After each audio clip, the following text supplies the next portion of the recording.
السلام عليكم ورحمة الله وبركاته حبايبي طلبات الصف الخامس الابتدائي، أهلا ومرحبا بكم. معكم مستر محمد جودة. إن شاء الله يا أولاد النهاردة هنحل مع بعض تمرينات الدرس الثالث والرابع على الوحدة التاسعة من كتاب المعاصر في مادة اللغة الإنجليزية، ترم تاني منهج جديد، صفحة 114 119 و120. فيا ريت قبل ما نبدأ الناس ما تنساش تعمل لايك للفيديو علشان يوصل أكبر عدد ممكن من زمايلكم، وما تنسوش تدعمونا وتعملوا لايك واشتراك في القناة وتفعلوا زر الجرس علشان يوصلكم كل جديد. ويلا بسم الله نبتدي مع بعض. السؤال الأول معانا يا أولاد من أسئلة اللي تشوز. أول واحدة هنا بيقول لي my sister أختي was كانت إيه so لذلك she went to bed to sleep هي ذهبت للسرير لكي تنام. يبقى أختي أكيد كانت طبعا tired يعني متعبة. اتنين the story القصة is very كانت إيه I will read it again أنا هقرأها مرة أخرى. يبقى القصة أكيد كانت interesting يا أولاد يعني كانت شيقة. 3 my cousin ابن عمي is a very good بيكون ايه جيد he reads هو بيقرأ about 20 books a year بيقرأ 20 كتاب في السنة. يبقى هو أكيد قارئ جيد يبقى good reader. بعد كده رقم 2 read and complete هنترجم أول كلمة كلمة watermelon بطيخ boat قارب water يعني ماء village قرية. هنا بيقول لي last Wednesday يوم الأربعاء اللي فات I decided أنا قررت to travel west إن أنا أسافر للغرب in my boat بالقارب بتاعتي wearing my vest وهرتدي الرداء النجاة بتاعي. I was looking for a volcano أنا كنت ببص على فولكانو but I had some problems لكن كان عندي بعض المشاكل. إيه هي؟ قال لك I met some wolves أنا شفت أو قابلت بعضا من الحيتان and they turned over my وطبعا هم بدأوا يلفوا حوالين الإيه؟ طبعا يبقى my boat حوالين القارب. I had to sit on my violin أنا اضطريت إن أنا أجلس على الفيولين الكمان بتاعي to stay afloat علشان أفضل عايم. I ate أنا أكلت إيه؟ طبعا أكل الووترميلون البطيخة اللي كانت معاه. to stay healthy لكي أبقى بصحة جيدة. and I came to shore وبعد كده ذهبت للشاطئ. I didn't find the volcano أنا ما لقيتش طبعا البركان but I met some vets لكن قابلت بعضا من الفيتس الأطباء البيطريين. and they took me home to my وأخدوني طبعا لإيه؟ طبعا يبقى to my village للقرية بتاعتي.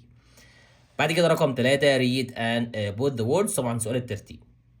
أنا جايب لي جملة بدأ بكلمة my grandfather جدي هيجي وراه طبعا فعل يبقى هقول جدي was يعني كان يا أولاد طبعا a great traveler يعني كان مسافر رائع. رقم 2 جملة بدأ بآي يبقى أنا هقول إن أنا إيه؟ I was طبعا يعني أنا كنت يا أولاد يبقى هقول I was bored يبقى I was. بعد كده قبل ما أحط الصفة نحط تعزيز الصفة يبقى so bored أنا كنت حاسس بالملل جدا. فين يا أولاد؟ طبعا in that.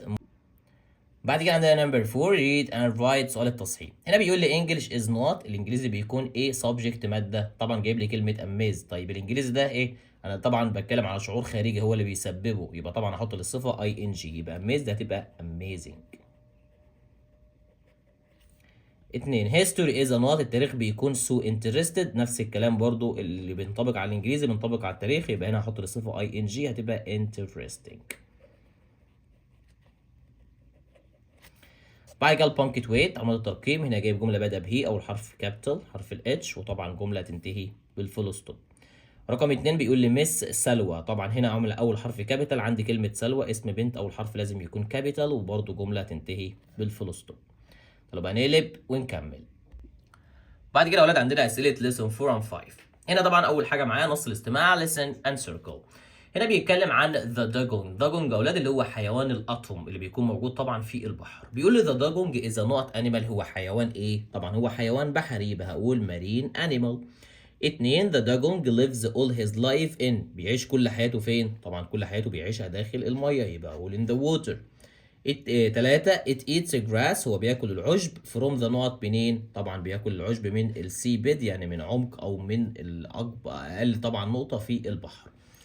نمبر 4 بيقول the dugong's nickname يعني الاسم المستعار بتاعه او المشهور بيه is the sea بيسمى طبعا بالسي كاو يعني بقرة البحر. بعد كده اسئلة اللي تشوز. اول واحدة بيقول لي هنا I'm really tired انا حقا متعب so لذلك I will go to انا هذهب لايه؟ يبقى طبعا اكيد هروح للبيد اللي هو السرير. The dugong has طبعا حيوان القطم لديه ايه؟ friendly face وجه طبعا لطيف. It's very cute هو طبعا شكله كيوت جدا يبقى هو طبعا اكيد لديه lovely friendly face وجه طبعا جميل. 3 بيقول لي eagles النسور wolves اللي هي طبعا الولف طبعا اللي هو الذئاب and not are animals هي حيوانات that live on grassland بتعيش في الارض العشبيه، طبعا اكيد الايجلز والولف طبعا يا اولاد، ومعاها طبعا البيسونز اللي هو حيوان البسومه. بعد كده رقم 3 read and complete. هنترجم اول كلمه بيسونز طبعا اللي هو حيوان البسومه اللي سالين عليه من شويه، percent يعني نسبه مئويه، interesting شيق، wolves اللي هي الحيتان. هي بيقول لي you can find grassland everywhere، تستطيع ان ترى ارض عشبيه في كل مكان. some grassland بعض الاراضي العشبيه are warm بتكون دافيه and some are cool وبعضها بيكون بارد. بيقول لي 14A of the land surface، طبعا هنا بتكلم عن نسبه مئويه يبقى all 14%. بيقول لك يعني 40% من سطح الكره الارضيه is grassland ارض عشبيه. some very بعضا من ايه animals الحيوانات، يبقى some very interesting animal بعض الحيوانات الشيقه بتعيش طبعا على الجراس لاند زي الايجلز النسور، وطبعا معاها البيسونز، يبقى دي هتكون نمبر 3. بعد كده نمبر 4 سؤال الترتيب. هنا جايب لي جمله بادئه باي، يبقى انا هقول ايه؟ اي بلاي، انا بلعب. اي بلاي طبعا باسكت بول، بلعب كره السله. فين؟ طبعا ان ا تيم يعني بلعبها في فريق. 2 ذا داجونج طبعا حيوان الأطم، هيجي وراه فعل يبقى has got لديه طبعا a lovely friendly face طبعا يعني وجه شكله جميل، يبقى lovely friendly face. طب هنقلب يا أولاد ونكمل باقي الأسئلة. بعد كده جايب لي نمبر 5 سؤال read and write، سؤال التصحيح. هنا اول واحده بيقول لي can you هل تستطيع swimming السباحه. طبعا ده سؤال بادئ بكان يا اولاد، وطالما سؤال بادئ بكان يبقى لازم يجي وراه فعل في المصدر، يبقى انا هجيب المصدر من كلمه swimming اللي هي swim. 2 music is الموسيقى بتكون ايه؟ interested، نفس الكلام موسيقى طبعا تاخد ing يبقى هقول interesting يعني هي حاجه شيقه. بعد كده البانكتويت على مدى الترقيم، جايب لي كويستشن سؤال بادئ بوات، اول حرف اعمله كابيتال حرف الدبليو، وطبعا سؤال هينتهي بكويستشن مارك. 2 جمله بادئه باي، اول حرف كابيتال حرف الاي، وبرده جمله تنتهي بالفول ستوب. السؤال الاخير والمهم جدا معانا سؤال الايميل، بيقول له write an email about 30 words to about unusual animal. عاوز نعمل ايميل ابعته لصديقي اتكلم فيه عن الحيوانات الغير عاديه. بيقول لي ابعته طبعا لصديقك هاني. your name is عمرو، اسمك عمرو and your email address وعنوان ايميلك is عمرو@gmail.com. يبقى ده اسم الشخص اللي هيبعت الايميل. هكتبه فين يا اولاد؟ هكتبه في كلمه from. طيب نكمل your friend ايميل ادريس، عنوان ايميل صديقك هاني@gmail.com، يبقى ده اسم الشخص اللي هيتبعت له الايميل هيتكتب في تو. طب السبجكت او العنوان عندنا اهو يا اولاد unusual animals. تمام، هنكتب طبعا الحاجات المطلوبه مننا، وبعد كده هبتدي بقى الايميل بتاعي، هقول دير هاني عزيزي هاني، وهبدا المقدمه اللي بعملها في كل ايميل. How are you كيف حالك؟ I write to tell you about unusual animals، انا بكلمك لكي اخبرك عن الحيوانات الغير عاديه. حيوانات غير عاديه. طيب في البدايه هقول الاول ان انا I like strange animals. يعني ايه strange يا اولاد؟ يعني strange يعني غريبه، يبقى انا بحب الحيوانات الغريبه او الحيوانات الغير عاديه. زي ايه؟ هقول ان انا النهارده today اليوم I write about، انا كنت بكتب about unusual animal عن الحيوانات العاديه. شفت طبعا او بلاش كلمه write يا اولاد، هنخليها read.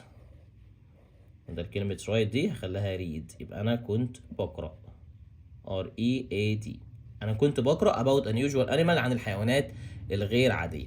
هقول طبعا الحيوان ده its name is the dugong، الحيوان ده اسمه حيوان الأطم. طيب الحيوان ده بيعيش فين؟ هقول ان هو it's a marine animal يعني هو حيوان طبعا بحري، يبقى اكيد بيعيش في البحر. طب بيتغذى عليه او بياكل الحيوان ده يا اولاد؟ طبعا هقول ان هو it eats grass from seabed، يعني هو بياكل الحشائش والاعشاب طبعا من قاع البحر. وطبعا في نهايه الايميل هكتب يور صديقك وطبعا عمرو.